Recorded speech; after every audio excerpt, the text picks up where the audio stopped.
At 2 a.m. on a Sunday in July 2016, a pickup truck speeds into the parking lot of a brightly lit gas station in Florida.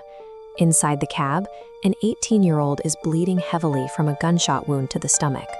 The uninjured driver, a close friend of the victim, pulls him from the truck and desperately begins performing CPR on the asphalt. He tries to keep his friend alive until paramedics can arrive, but the blood loss is too severe. The teenager dies in the parking lot. The victim was Kolton Shearer. He was a beloved, standout baseball player from Middleburg High School, described by his family as an all-American boy who loved fishing and the beach. He was only weeks away from returning to South Georgia State College for his second year to study engineering. About a mile away from the gas station, police arrive at a house on County Road 16A to find the actual crime scene. The driveway and yard are in total chaos following what appears to have been a violent shootout. Amid the confusion, detectives find 24-year-old Alexandra Schreffler. She presents herself as a terrified, weeping bystander. She tells police she was safely inside the house when the gunfire erupted and claims she had absolutely no idea who was shooting or why. The community is immediately stunned. Investigators are left with a massive informational void. They have a promising, well-liked local athlete gunned down in a quiet suburban driveway, and a witness who claims the attack was completely random. Once they get Schreffler into an interrogation room, detectives start pressing her on the details. They ask her to walk through her timeline of the evening again, looking for inconsistencies in her story. The psychological dynamic in the room quickly shifts. Schreffler becomes highly emotional and defensive when police point out her timeline doesn't make sense. Her posture as the innocent, unaware bystander begins to fracture under the weight of the questioning. Detectives turned their attention to Schreffler's phone, uncovering a series of Facebook messages sent directly to Kolton Shearer earlier that night. The contents of those messages are entirely unambiguous.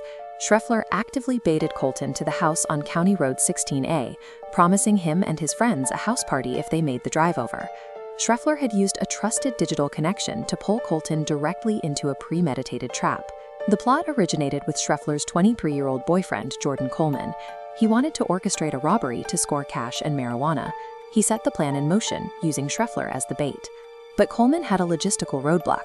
He didn't own a gun. To ensure the victims would comply, he was forced to recruit outside accomplices who were armed. He brings in Taurean Johnson, a 31-year-old felon who had been out of prison for only 3 months, and 25-year-old Ozell McNabb Jr. Together, they provided the physical threat required to execute the stick-up. With the muscle secured, Schreffler finalized the target. She specifically identified Kolton to the group, pointing him out to her co-conspirators because she believed he would be an easy target. At 2 a.m., Kolton pulls his truck into the driveway alongside his friends David Levo and Tyler Bashers, expecting a party. Instead, the armed men are lying in wait. They immediately spring from the darkness and ambush the trio at gunpoint. The gunmen force Bashers face down on the driveway with a pistol to his head, demanding cash and the truck. But Kolton resists.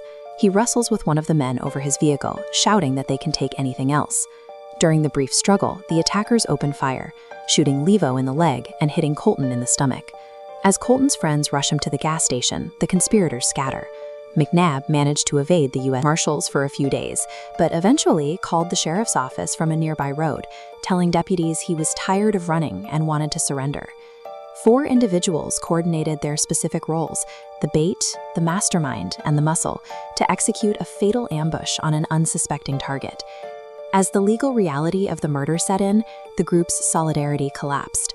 To avoid facing a jury trial and potentially harsher sentences, the co-defendants turned on one another and began accepting plea deals from prosecutors. The men received decades behind bars. Jordan Coleman, the mastermind, received 25 years. Ozell McNabb Jr. was sentenced to 26 years, and Taurean Johnson was handed a 30-year sentence. Alexandra Schreffler, the woman who initially posed as a weeping, innocent witness, struck a deal for 15 years in prison. Part of her agreement required her to testify against the very men she helped recruit. Back in the community, the grief was overwhelming. Hundreds of people filled the baseball field at Ronnie Van Zant Memorial Park, wearing green to honor Kolton, and mourning the stolen potential of a teenager whose life was cut violently short. During the sentencing hearings, Kolton's mother delivered a crushing victim impact statement directed squarely at Schreffler. She told her, Had it not been for your senseless actions of luring him there that night, there's no doubt in my mind that he would still be here. He trusted you." To reach their victim, the perpetrators bypassed physical security entirely. They hid behind the screen of a smartphone to weaponize a young man's trust and friendship against him.